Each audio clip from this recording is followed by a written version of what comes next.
Tes péchés sont pardonnés. Commentaire de l'Évangile de Jésus-Christ selon saint Marc, chapitre 2, versets 1 à 12.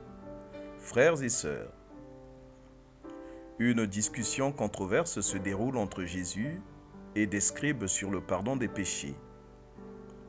Tout débute lorsqu'un paralytique est rapproché de Jésus. Les conditions d'accès à Jésus sont extrêmement difficiles à cause de la foule qui obstrue la porte, faisant ainsi obstacle à quiconque voudrait rejoindre le Christ. Néanmoins, 4 hommes, à la fois tenaces, réussissent à faire passer le paralytique par le toit. Et voilà l'invalide en face de Jésus. Quelle détermination!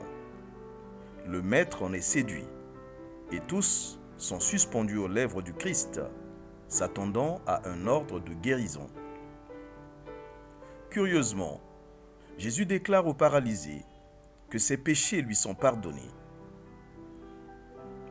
La formule choque les interlocuteurs, car le pouvoir de pardonner les péchés est réservé à Dieu lui-même. Pour les scribes, les paroles du Christ sont scandaleuses. Ils raisonnent en eux-mêmes en qualifiant Jésus de blasphémateur. Pourtant, Jésus l'a prononcé à dessein pour faire entendre que c'est lui l'auteur du pardon. Et s'il est l'auteur du pardon, alors il est Dieu. D'où le scandale pour les Juifs. Pour comprendre cette audace de Jésus, il est ici important de se rappeler son programme donné en Luc chapitre 4 versets 17 à 19. Lorsque dans la synagogue, on lui remit le livre du prophète Isaïe et qu'il lut ce qui suit. L'Esprit du Seigneur est sur moi, parce qu'il m'a oint pour annoncer une bonne nouvelle aux pauvres. Il m'a envoyé pour guérir ceux qui ont le cœur brisé, proclamer aux captifs la délivrance et aux aveugles le recouvrement de la vue, renvoyer libres les opprimés, publier une année de bienfaits. Le Christ met donc à l'œuvre ce qu'il a annoncé. Pour lui, le temps du salut est arrivé, comme l'avait prédit le prophète Jérémie. Les choses ne font que commencer. Jean le Baptiste ne l'a-t-il pas présenté comme l'agneau de Dieu qui ôte les péchés du monde? Et effectivement, en temps opportun, Jésus donnera sa vie pour le pardon des péchés.